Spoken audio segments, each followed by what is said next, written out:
Okay, hello everybody. Apparently we are live. So I am live streaming both on Instagram and on YouTube. I've got two cameras set up, both pointing at the same thing, hopefully showing the same thing. So a couple of people suggested trying to stream on both. I agree, it's better if I can. However, streaming on both obviously requires my phone and a webcam, both pointing at the same thing, slightly different angles, so it's a bit more difficult.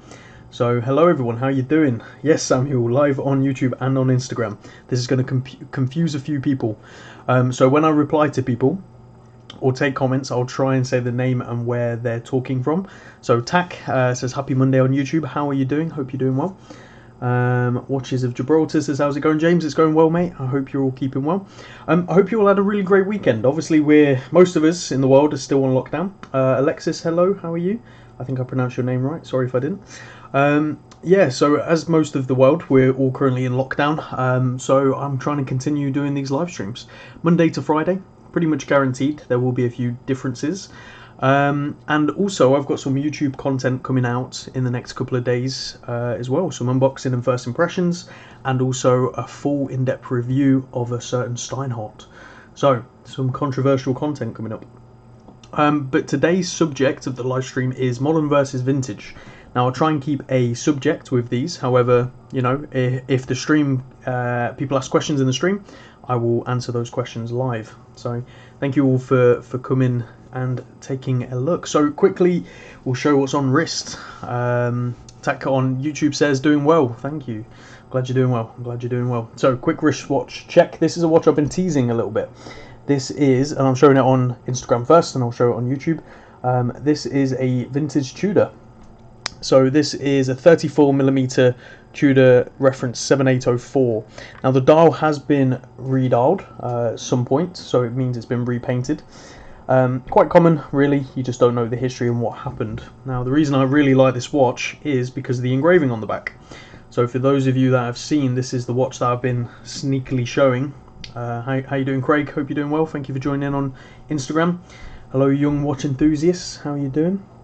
So, J. Ringsall from Uganda Government, Coronation 1953, as you can see on the back here. Again, I'm live streaming on both Instagram and YouTube with two separate cameras, so you'll have to forgive me for showing things on different places. Where is it in focus for both? I mean, just about there. You can't really see it, but this is going to take some getting used to, so apologies, guys. How you doing, Vince? Hope you're doing well.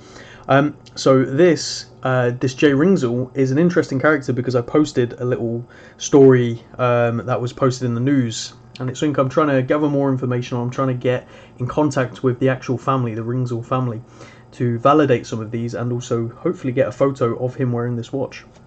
But this J. Ringsall, Joffrey, I think, or something along those lines, he was part of the Ugandan government. He was a printer for them back in the 50s up to the 70s. And during the 70s, when a certain Ugandan leader was in power, he had one of the books, Red Book, of secret NATO codes that this Ugandan leader was trying to get hold of. Now, this is all documented in the news outlet with this J. Ringsall's name mentioned of the Ugandan government, which is again stated on the case back. And this story comes from his daughter, who I'm trying to get contact from, but I just can't seem to find her anywhere. So this is an ongoing story that I'm trying to figure out, develop, and we'll see where we end up. So for now, this is staying with me in the personal collection, but it's just a cool piece. Again, like I said, it is a redialed Tudor, but the story. This is where watches get really cool. Roni's just joined in. How you doing, Roni? So Roni is a really great collector, and interestingly, as we're talking about stories, he's recently just shown a picture of a Universal Geneve, I believe it was, where it was found in the wall of a building, along with 250 other watches, which is just incredible. So whenever there's a story connected with watches, it just makes it all the better. All the better. Again, I am streaming on Instagram and YouTube, so I am answering questions on both. Neville on YouTube says, good afternoon, James. Hope you're well. I'm doing very well, thank you. I can't complain. Hope you're doing well. Enzo says, hope you're well. I'm good, thank you. Hope you are too. Drinking some coffee. Mr. Ugandan story. Yes, so I'll quickly show it again. So, J. Ringsall is the character named on here from Uganda Government Coronation 1953. So if a bit of research, I've found that this J. Ringzel was a printer for the Ugandan government. He was in power, he was in the Ugandan government during the 70s. When the NATO codes and a red book was circulating around. It had been through a few countries and it had made its way to Uganda. This J. Ringzel was one of those people with that red book of secret NATO codes that obviously couldn't get out there. So he was in charge of basically keeping this safe and secret. And there's a whole story on it, which the daughter of J. Ringzel has released, and it's in a news article from about 2003. So quite an old news article. I'm looking into it a bit more. I'm trying to find out more details. So that's why I haven't really publicised this too much, and I'm still trying to develop the story and hopefully get a hold of someone in the family. I just think it'd be really, really cool. So we will see. But a nice little piece, 34mm, so nothing too crazy. I mean, we've got some things on the table here, like this crazy Zenith big block with the El Primero, which is just, I mean, put them next to each other, they're just, they are worlds apart. And again, I'm streaming on both YouTube and Instagram, so forgive the changing of angles like this. I'm showing both cameras. Can't even English. We Chef Veg, how you doing, mate? How you doing? Really great guys. They deliver vegetables here in London to anyone who needs them. So be sure to get hold of those guys if you're in short supply. They will sort you out. Really great company. How you doing, Spanish Rob? Hope you're well, mate. Once this is all over and you come back to the UK, we're going to have to meet up again, and we're going to have a few drinks. It was good last time, for sure. Also loving that Zenith. Yeah, the Zenith big block. It's gorgeous. It's absolutely gorgeous. It's the big block, big blue, so many different names, El Primero. And it has that integrated style bracelet. I've spoke about this so many times, it's ridiculous. Again, I am streaming on both, so I am trying to keep up with both. Ashley Home on YouTube says, spent far too long on your website during this isolation. Lockdown is dangerous. It certainly is, Ashley. It certainly is. A lot of people seem to have done that because they're going far back into what's on the website and finding stuff that has been on there for a while and not realising it existed. Neville said, I think Idi Amin was in charge at the time. Yeah, that's the exact person. I couldn't remember his name. He was the person in charge during the 70s when this gentleman was still a printer for the Ugandan government. And that gentleman you just mentioned was the one trying to get hold of the codes that this J. Ringzel had. Why he had those codes, I'm not too sure. Again, it's a developing story. It's in a news article from 2003 with the daughter who released the information, who also worked for the Ugandan government. So again, it's a developing story. That's why it's on my wrist, and it's not really anywhere else for any time just yet. Watch This Space, also known as Chris, says hello everyone on YouTube. Hello, how you doing? All the pints, definitely. Zenith is a touch class, kind of obnoxious, but it's great. It's an interesting piece. It's not for everyone, and I think that's what brings me to it. It's just a gorgeous piece. 7 o'clock says, reading it now. Yes, you found the article. Yeah, there's an article. Literally, you can find it just by searching this guy's name in Uganda, I think. And that is the article with this guy. So I'm just trying to validate it all. I mean, I'd like... The person I bought this from doesn't know anything about the story. He bought it about 12 years ago, I think he said. So he's had this watch that entire time. So it's kind of finding out where it's been and where it is. So that's kind of where I'm at with the story, trying to figure it out. But watches with stories are just cool. I mean, there's if only certain watches could tell stories, like this Buren. So this is a Buren Dirty Dozen. So the Dirty Dozens, most of them never actually saw action. They were around in the 1940s, the late 1940s, commissioned by the British Army. But most of them never actually saw action. So if this did, it would have seen action most likely after World War II. And it just makes you wonder what action it would have seen and what those stories would be. And it's same with this. You know, it'd just be cool to see if he had this on his wrist during that time, the 70s in the Ugandan government, when all that was going on with the NATO codes. I think it's very cool. It's very cool. Tic Tag Talk, very good name, on Instagram says, is that the dark side of the moon I spotted at the back there? Very good eyes. It certainly is. Certainly is. So this is a gorgeous watch, and it's definitely different for what Amiga would typically offer. You know, I think the Amiga Speedmaster, and again I've got a few for sale at the moment. I'll just reach around and grab a random one. Here we go. Here's the standard Hesselite Speedmaster. Again, a very classic. This, however, Sorry, I was just reaching back. This, however, is Amiga offering something completely different. What you have is black ceramic with luminous inlay on the bezel, as well as the crown. You have the standard 1861 movement, which has been moderated and decorated inside to give it this beautiful look. And they've renamed it the 1869 as such. But I mean, when you try and think of the thought process that went through Amiga to make this watch, right? They always do limited editions, they do cool colorways, they do all these crazy things. But the thought process for Amiga to create something like this must have been very out there. And that's what fascinates me about this. You know, it is a gorgeous looking piece, don't get me wrong. But the thought process behind it is even more interesting. And that's what really fascinates me with this watch. I think it's gorgeous. I just want to say thank you to everyone tuning in both on YouTube over here and Instagram over here. So if you see me going like this, that's why. I'm trying to stream on both from recommendations from you guys and girls. So there we go. Neville Grimsaw says, absolutely love watches with a history. I mean, it's part of what draws me to vintage. And today's subject of the stream was supposed to be modern versus vintage. And as always with these streams, they never really stick on subject. People ask questions and get involved, and that's what it should be. So I sort of alter as we go. However, what I have tried to do is do modern at the top, vintage at the bottom. And I've got a piece just in the corner, and we'll start with this one just because it's an interesting subject. What do you guys and girls consider vintage? What year? What year do you consider vintage? And it's an interesting subject because some people would consider 90s vintage now in terms of watches. However, I guess when you really consider something vintage, 90s definitely isn't vintage, otherwise that would make me vintage, right? But in terms of watches, it seems to be a common thing that the 90s is almost vintage, especially the 80s. The 80s is almost definitely vintage. Dan occasionally likes things on Instagram, said, Mr. Kibble, I'm after a Cartier Tank Solo, large. Yeah, definitely message me. I'll be sure. 7 on the clock says, anything older than me, 20 years old vintage. James, mate, what's the bottom right piece, please? We'll move on to that in a second, don't you worry. Wound Gear says, hello. Neo vintage, yes, I guess that is the term. Abdul says 60s, 70s. Hope you're doing well, Abdul. Thank you for tuning in. It's an interesting subject, right? Because, as you said, this is getting onto what we would call neo-vintage. I don't call it vintage, personally. I think when we get to vintage, it is also 60s, 70s, and occasionally 80s, maybe early 80s. But one of the questions was, what was this piece in the bottom right-hand corner? This is a gorgeous Amiga, and just show it on YouTube as well for those tuning in there. And I'll try and put it in frame for both of you guys. This is very difficult streaming on both, but I'm going to do my best. So this is a really gorgeous piece, 1968 Amiga Seamaster. So when we take it for what it is, it's Amiga Seamaster, right? 18 karat gold. So again, you're already going in. Amiga Seamaster, 18 karat gold, makes it quite special. Gets even better, this is a jumbo, meaning it's 37mm in size. So it's not your standard Seamaster size of usually 34, 35.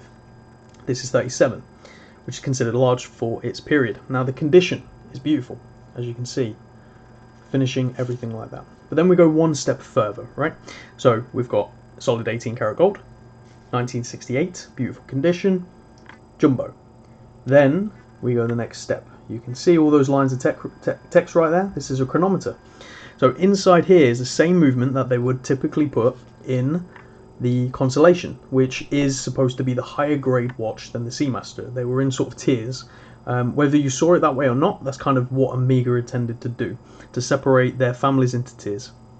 And this was supposed to be a mid-tier watch compared to the Constellation, which was supposed to be their high-tier watch in terms of movement and everything like that.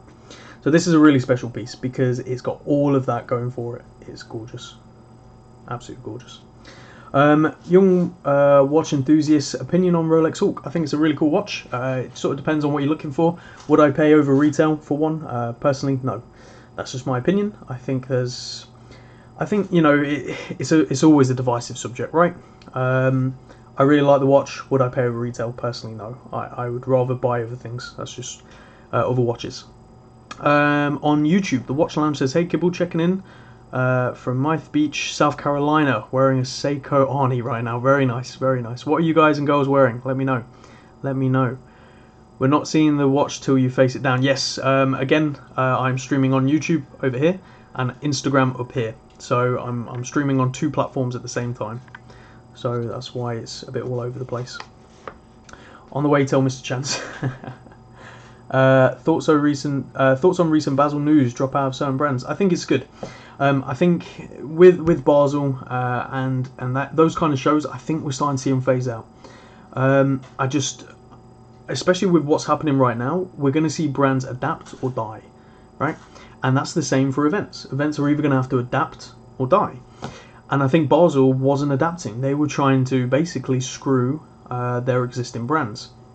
And I think they didn't adapt. So they're going to die. And I think this opens up a new realm for what people can do.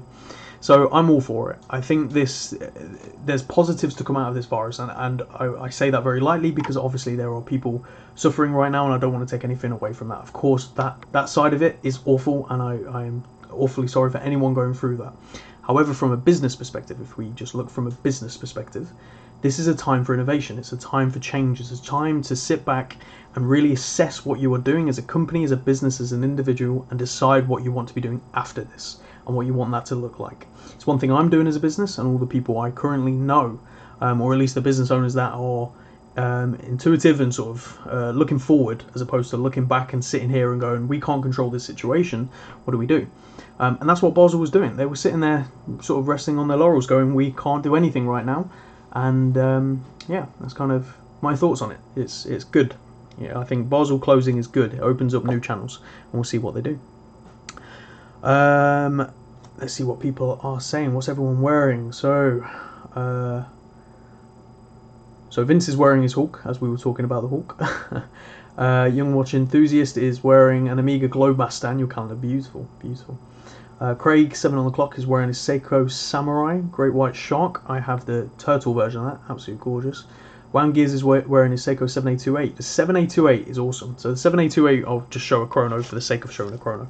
The 7828 is a chrono version that Seiko did. It's the first ever digital quartz chronograph on the market, I believe, the 7828, and they later released the 7838, I think within the same year or 1 year after, and the only difference was a day and date complication. Really great watches. I've had both the 7828 and the 7838. Really great pieces. Really great pieces. Very much like them. Brothers in Time, rocking the Movado, Mondia Top Seconds. I don't know what that is. I'll have to have a look. Oh, I do know. It's your little vintage piece, isn't it? I have seen that. Cool piece. My dad is wearing the Seiko Land Prospects. Cool. Bolivar Oceanographer, Unimatic U1. Love Unimatic. Great wear. Hoya Camaro 7743NT. Very cool. Nafsan says, when you say adapt, what do you mean? What should they do? Basel, what should Basel do? Again, you know, I'm not the host of these groups, so I wouldn't really know, and I don't intend to be. But if I was them, I would definitely, I mean, the basic things. The internet they provided was terrible at these events from what I've heard from almost everyone. And if you wanted your own internet, you had to pay an extra fee. They just weren't adapting to what people wanted, right? And a show like this was more focused, in my opinion, to the online than it was the actual people at the show. So give them a great experience, but give them all the ability to get things online as quick as possible, which they just weren't doing, right? I mean, I can't remember who said it, but someone said the thing with Basel is you go there and you look at a piece and you might be the first person to see it, but you post it online, all of a sudden you're now the last person to see it, basically. And it just goes to show that this is how the new world consumes these kind of events, is through the screen as opposed to through the actual event itself. So internet connection is vital, but also it's just adapting to the modern way. I don't know, I just feel like Basel was stuck in the past, and if I'm wrong, but I just think that's what they were doing. So that's where I stand on it. Neville says, still got my Hoya and Vostok on. Very nice, very nice. Show us that Speedmaster, the Dark Side of the Moon I just showed. Yeah, it's a gorgeous piece. Here it is. Someone's wearing an Amiga Speedmaster reduced. Very nice. Great piece. Yeah, these are gorgeous pieces. One piece that just landed on the website recently is this, Christopher Ward. So, love it or hate it, value proposition cannot be denied. I'll quickly show it here on YouTube first, up close. So this is the Christopher Ward Trident C60 Elite 1000. So the 1000 refers to 1000 meters water resistant. So this is a professional dive watch that features a helium escape valve. I've got an unboxing and first impressions coming soon, so keep an eye out for that. It's in grade 2 titanium and it's finished beautifully. I mean, I'm showing the chamfers on Instagram first, and let me try and show them on YouTube. You can just see how that polish reacts with the light. It's gorgeous. You have a blue ceramic bezel, blue dial, orange highlights. This is luminous filled, and it's on a really nice rubber strap. That's just super comfortable. So when you consider all of that, and you consider what this is comparative to, in my opinion, from the Swiss counterparts at a high grade with titanium blue, you know, all these things. Let's take it from a completely different brand. I think it'd be the Amiga Seamaster Planet Ocean, right? The price difference is insane. For example, something like this, full set, limited to 300 I might add, so they only made 300 of these, is less than £1,000. Which, compared to the counterparts at Amiga, that's a hell of a bargain. But this is a really cool piece. That just landed on the website. What else is there? What do you guys think of the Tudor Black Bay 58? Now, personally, I prefer it on the strap, and if I was to on the bracelet, sorry, and if I was to buy one, I'd be buying it on the bracelet. However, I do have the strap version available because I know some people prefer it on the strap. Really great proportions, this watch. Really great. Wears very, very well. The Watch Lounge says, how do you like 7 Friday? I've never tried them on before. So 7 Friday, let's talk about that. So I guess we're supposed to be talking about modern versus vintage. It's not really going that way, unfortunately, but oh well. But I guess to bring it back to the subject, we have, I'll show it on Instagram real quick, 7 Friday. So I've spoken about this watch a lot in the live streams. 7 Friday is what we would probably call a very modern brand. This isn't the kind of watch you'd probably see out of the 70s. Now, saying that, there were some brands like Tissot that were doing some interesting things with alternate materials. So I guess you could. However, this 7 Friday is the epitome of what modern watchmaking can do. Well, actually, it's not the epitome of what modern watchmaking can do. It's the epitome of where thought process with modern can sort of go. And that's my opinion with this. It's bright orange. It features silicon, stainless steel, black PVD. It's got Miyota inside. It shows the way of telling time is through these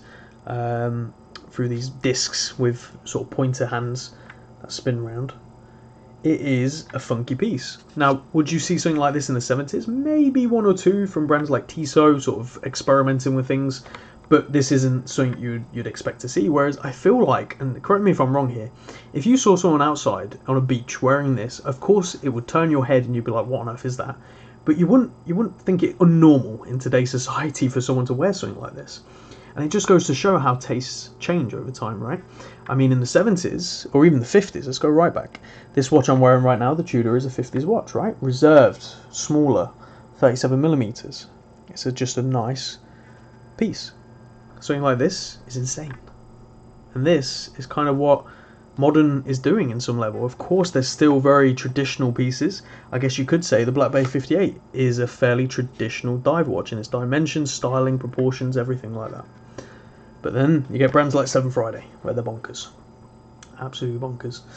Danny says on Instagram, Black Bay gorgeous on the strap. Yeah, some people really love it on the strap, and some people way prefer it on the bracelet. It's sort of, it depends on what you like, I guess.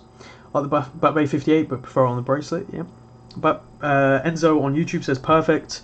Black Bay 58 perfect size, need more iterations, and that, in my opinion, is exactly what Tudor will do. So if we follow what Tudor did with the normal Black Bay, with the ETA, and then obviously followed by the in-house, they released this kind of model first, and then they progressed through the colour waves, right? That's exactly, in my opinion, what they will do with the 58, and I do believe eventually they will make a Black Bay 58 GMT. And a Black Bay 58 steel and gold, and they will create all the iterations we see on the standard Black Bay in the 58K size. I think it's just a no-brainer. I think it would be a really great execution, and saying that, the steel and gold in this case, I would love. I actually think that would be a gorgeous watch. Neville on YouTube says, I've really grown to like the Black Bay. Yeah, it's a great watch. I mean, I've had the Black Bay 36, which is obviously the much dressier version, or smaller version, I should say, with no diver bezel. Really great watch. Neville says, 70s sci-fi watch from Jerry Anderson. Yeah? Yeah. Can we see the Dirty Dozen? Of course you can. So, the Dirty Dozen is right here. This is a Buren Dirty Dozen. Absolutely gorgeous, really puffy loom, as you can see. Now, the Burens, for those of you who don't know, the Dirty Dozen was 12 brands that were commissioned by the British government to make watches at the end of World War II. Now, by the time they actually finished and most of these got shipped, most of them never saw action. I believe there was about 130,000 made total. It's around that kind of number. And of the Buren, I believe there's around 11,000 of these that were ever made. So the Buren Dirty Dozen, really cool watch. It's a smaller case size in comparison to some like the Cyma, which they made, and also it's a chrome case, whereas the Cyma was an all stainless steel. So the Cyma is what a lot of people compare to. Obviously there's the Amiga and there's a couple of other brands, Vertex and so on, IWC. And the Burens are considered some of the most affordable of the Dirty Dozen, but they're still very, very nice. And again, I'll show you, if I can, on YouTube first. If it'll focus, there we go. You can see that dial and the loom, all even coloured, really gorgeous. This one does have a bit of a printing error, which is quite funny. On the sub-seconds, you can see there is a slight printing error, or stamping error, or whatever they used when making these. A bit of paint is missing. Cool piece, cool piece. So these were made, as I said, for World War II, but by the time they shipped, the World War was mostly over. So a lot of them didn't see action, and when they did, it weren't obviously in World War II.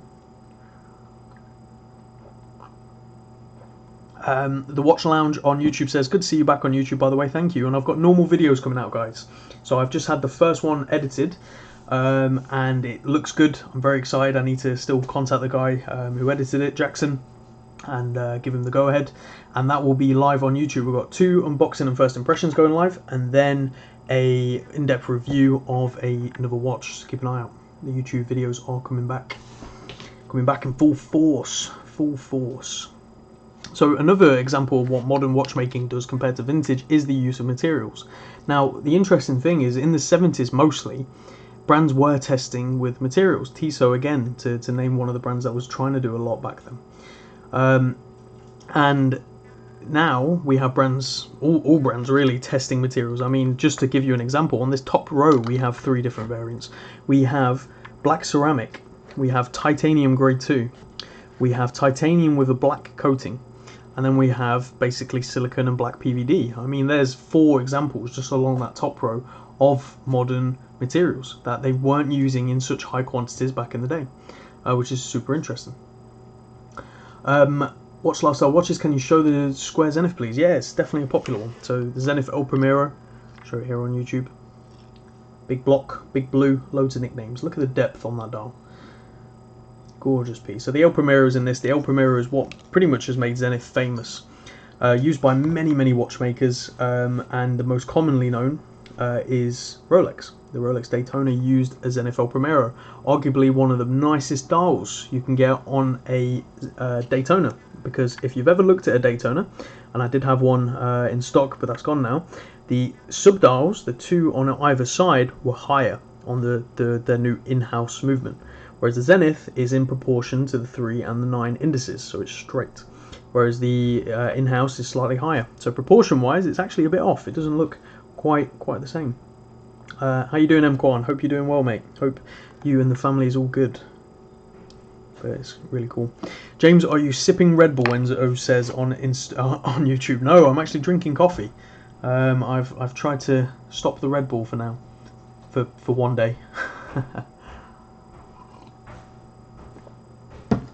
Just for one day. That's all. The Watch Lounge says, I had an El Primero 38mm for a while, grey watch, absolutely beautiful watch, and the sizing is perfect. One watch that always surprises me that the El Primero is in is the Tag Heuer Link. There's a caliber 36 in the Tag Heuer range, and you can get a Link with the El Primero, and it's actually a pretty nice watch. M-Quan says, all good, hope you're well too. I'm not too bad, thank you. I'm not too bad. Me and the family are well, so I can't complain. Business seems to be surviving, so again, can't complain too much. Is this your collection of watches you've got for sale? Any Rolexes? This is a mix. Most of what you see is stock, and I've got a few personal pieces dotted around.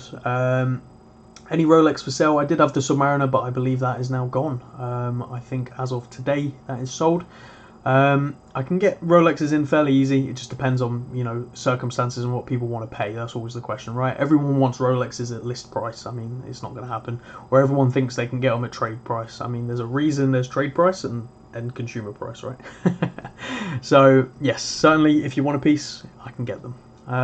But yeah, 38mm wears bigger even on my 7.5 inch wrists, the Watch Lounge says. Yeah, I've got a 6 3/4 wrist, so quite a bit smaller, and for comparison, what's on wrist right now is a 34mm Tudor, and you can see I can wear probably from 30mm up to about 42. For example, I will show you a 42mm watch. You know what? Let's go with a 44. Let's push it. Let's push the boundaries. So this Dark Side of the Moon is 44mm, which shocks a lot of people because the lug-to-lug length is only 1mm bigger than the standard Speedmaster. So a lot of people, before they go and try watches on, they're already reading about them, right? So a lot of watch enthusiasts have read all the blogs and all the articles about a new release before they go try it on. So they get their judgment and their opinions based on not seeing it in the flesh. And that's what happened to the Speedmaster. A lot of people read all the reviews online and saw it was 44mm, and they're all like, whoa, it's just too big, because the standard Speedmaster is 42. However, once you have it on wrist, you realise that that doesn't matter, because whilst it is 2mm bigger across, it's only 1mm bigger lug tip to lug tip, which is the important dimension, because lug tip to lug tip is how long it wears on wrist, and that's what gives you that slope across your wrist. So that is why it's all well and good reading lots of reviews. I do the same, watch lots of reviews, but you've got to try the watches on, because without trying them on, you just don't know. Because reading dimensions of this watch, I'd probably also be one of those people going, it's too big, I won't be able to wear that. But on wrist, it's gorgeous. What are people saying? Andy Longhurst says, my collection is purely Rolex and Tudor. Have an itch for an Amiga or something different. What would you recommend? It depends on what your collection of Rolex and Tudor currently is. If it's all dive watches, then I'd recommend going for something different within the Speedmaster, within the Amiga line, such as a Speedmaster, like the Dark Side of the Moon I just showed you. It really depends on your style, what you like. I mean, in terms of Speedmasters, you're not stuck for choice. I will show two right here. So here's two examples. I'll show them on YouTube and on Instagram. So we've got a standard Speedmaster Hesalite over here, which is the traditional modern Speedmaster. And then we've got a Speedmaster reduced 39mm automatic with a load of complications, basically a day, date, month on there. So these are, that gives you a really good example of what you can get within the Speedmaster line, which is a great option if you're going into Amiga. I think it's kind of a classic that everyone would recommend. So I would highly recommend the Speedmaster for the collection.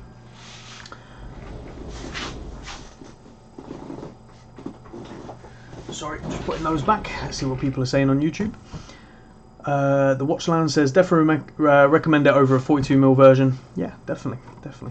Really love that vintage Tudor, awesome piece. Yeah, it's a gorgeous piece, and I'll be putting more of this up within the coming weeks as I find out more about the story, which I posted a little bit about. I think today's post is actually a post of the case back showing the story, so keep an eye out for that. Great Tudor, by the way. Had the ETA black for a while. Yeah, they're great. Can't go wrong with them. Just like Seiko with the Arnie I'm wearing now. Huge watch, but wears very small. Yeah, and Seiko are notorious for that. What I call it is wrist ergonomics. It's the way a watch wears on the wrist. And as you said, Seiko are kind of masters for that. And the Turtle is a great example. So right here I've got the Turtle Nemo, as it's nicknamed. The orange turtle with the blue. Gorgeous piece. Unboxing and first impressions coming of this soon as well, so keep an eye out for that. Tic Tag Tog says, thoughts on vintage Enikar. Gorgeous pieces. Love them to bits. So a good friend of mine, also in the trade, John at Antique Watch Company, he's a big fan of Enikar. He helped fund the Enikar book, which is a new release, and he's got, I think, 5 or 10 copies of them. And he's got a lot of vintage Enikar as well in his collection and in the store. He's a big fan of them. Before him, I knew of them, but not to the level I do now. So I think if you're looking for vintage watches within a fairly high price range, don't get me wrong, they're not cheap, especially for good examples. But if you're looking for something that's maybe different to the standard vintage that people go for, like a vintage Sub or a vintage Speedmaster, I think they're great choices. So I would highly recommend Enikar.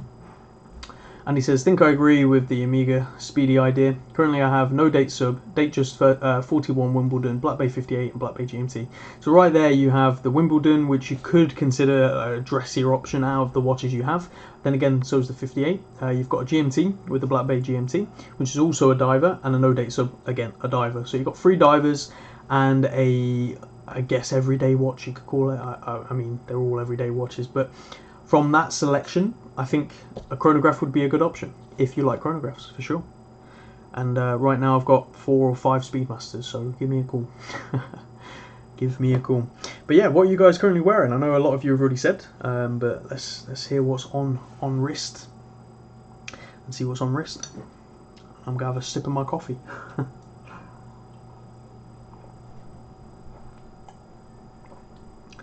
Enzo says the Railmaster is underrated. 100%. I 100% agree.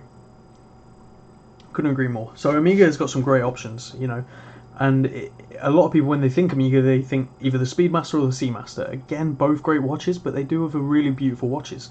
Even the modern Globemaster that Amiga offer, which is basically the reincarnation of the vintage Constellation, because the modern Constellation is nothing like what the vintage Constellation was. Whereas the Globemaster is the reincarnation of it, and the Globemaster is gorgeous. It's a beautiful watch. I've always liked it, especially with the blue dial, all stainless steel. I think it's a really beautiful piece, and one I'd happily own. And it's a sort of break away from the standard Amiga that everyone goes for. So I think that's a really great option. And obviously Amiga Seamaster, everyone knows it as, well not everyone, but a lot of people know it as the diver, which you can see right here. Here's an original Seamaster from 1968, 18 karat gold, jumbo size 37mm, chronometer, you know, sort of sunburst silver dial. It's gorgeous, gorgeous. And this isn't what you'd consider the Seamaster to be. Even in the name Seamaster, you know, this isn't mastering the sea. So it's an interesting sort of development how Amiga has gone. Yep, Globemaster is my favourite. Yeah, definitely. I think, you know, and don't get me wrong, I've owned a Speedmaster myself and stocking them, and I've never stocked a Globemaster. You know, I've worked for Amiga in the past, so I've handled and sold the Globemaster at retail. Gorgeous piece. Absolutely gorgeous piece. Brunex Skin Diver on wrist. Very nice. Very nice choice. Enzo says classic SKX 009 Pepsi on blue NATO. Very nice, very nice. I'm still hunting for a load of Seikos. I've had all the SKXs 009, 007, 013, 026 and 031. I think that's most of them. I think there's more probably actually. And I bought them and sold them and stuff like that, and I kind of should have kept a lot of them. I mean, I was buying SKXs for 110, 120 pounds back in the day. I have no idea what they are now, but probably not that. I can kind of let go of my idea of getting one for that price. Hello Speedmaster Kid, how you doing? How you doing, mate? Hope you're keeping well. Globemaster, Amiga's secret link to Genta. Yes, exactly. And that, yeah, the Constellation. 100%. It's gorgeous design. The Watchland says, what are your thoughts on 36mm overseas first gen? I feel like that's a buy right now. If you like the design, 100%. I haven't really looked into it that much, but I think it's a really great design, great looking piece.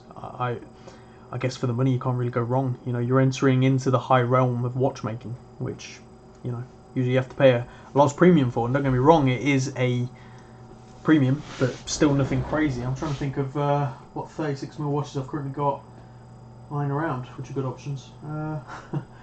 By lying around, I mean, here's one. This isn't a comparison at all, but it's just funny. So this is my original Citizen Eagle 7, 36mm, 1974, 76, I don't know. My first ever automatic watch I bought for £13 many years ago. Still own it today, still wear it occasionally. It's just a gorgeous piece. And I mean, where else are you going to get a mechanical watch from the 70s for £13? Can't go wrong. So the Watch Lounge says 5 to 6k. I mean, at 5 to 6k, yeah, it sounds like a good deal, man. It sounds like a good deal. I mean, you could either get a million Seiko SKXs or, or one of those. I think a lot of people would rather go for one of those. Andy says no date sub on wrist currently. Great choice, great choice. I think the Submariner I had in stock has now gone. So no, have I got any Rolexes left? I think I've got a vintage gold one still in stock. Other than that, no more Rolexes. I need to get some more in stock, don't I? Clearly. My dad says Eagle 7s are well built. 100%.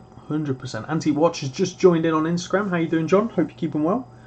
Hope you are keeping well. We were speaking about you earlier when someone mentioned Enicar, and I said, when it comes to Enicar, you are the man. You are the man. Hope you're all keeping well, enjoying the sun. Beautiful day, beautiful day. But yeah, so today we were supposed to be talking about vintage versus modern. I don't think we've really done that at all. We've just kind of been picking up random watches and talking and answering questions, which to be honest, you know, I try and create structure with these live streams, but it just sort of goes with the flow. If people want to ask certain questions, get involved in certain things, that's what we go with. You know, it's all well and good having structure, but sometimes you just go with other things. What's a pet peeve of yours regarding micro brands? Great question. So, with regards to micro brands, you know, I enjoy micro brands. I've owned many, and my pet peeve when it comes to them is the incorporation of dates. Most of them do it terribly, and this is my opinion, but you don't always have to add a date into a watch. And then that adds to my next pet peeve. Most of the brands that don't add a date, they keep a date movement inside, so you still have the dead zone, or the dead position in the crown. It feels lazy. It doesn't really impact the experience that much, so it's not a huge issue. It just feels like a lazy option, like they couldn't go and get the alternative. So that's my pet peeve: incorporation of dates by micro brands. The need to always add a date. You don't need to. Sometimes, as we see here with this Breitling, proportions and the symmetry is beautiful. If they added a date, probably not so much. Now don't get me wrong, I like dates. I mean, I think it's incorporated well here on this Amiga. You know, with the gold surround, it sort of adds the depth, and it looks like it's meant to be there. But you don't always need a date. Phantom date position kills me. Yes, exactly. It is a pet peeve of mine for sure. Can appreciate Mim worked with their supplier to get rid of the ghost position. Exactly. And also, you know, a lot of the brands that are doing micro brands, they're using Seiko NH35, right? And there's the Seiko NH33, I want to say. There's one of them where it's the exact same movement just without the date, so you don't get the ghost position. So the option's there. It's not like they've got to call Seiko and build a whole new movement. Like, the option is there. So that's an annoying thing in my opinion. The Watch Lounge says, can't believe Citizen for the price and quality. 100%. I've been looking at Laurier and Baltic lately. Yeah, I've experienced both. I had a Laurier recently, the Aqua Blue, whatever it was called, I can't remember. Really great piece. Out of the two, and this is just my personal opinion, I really enjoy Baltic. I just think Laurier is a bit cooler, and also still a bit under the radar in regards to the watch community itself, whereas Baltic, I feel like everyone now knows them, and rightfully so. Really great watches, but yeah, that's kind of where I'm at between those, and it also depends on which Baltic. They did a recent limited edition with, I forget the name, with a salmon dial, and that is just gorgeous. That is absolutely gorgeous, and that is one I would happily own, for sure. But yeah, guys, if you've got any questions, throw them in, and I'll answer them. Otherwise, I think might call it there. I think we've been live for, how long have we been live for? Almost 45 minutes already. That's gone ridiculous. I feel like I just pressed live about 10 minutes ago. We didn't cover any of the subjects I wanted to cover, which is good. I mean, we've got a whole week left, so we can do that.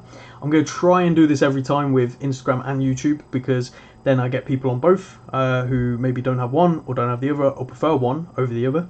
It's just an easier way. So yeah, I think I'm going to call it there, guys. So thank you very much for tuning in. This will be on Instagram for another 24 hours if you missed any of it, where I spoke about this Tudor.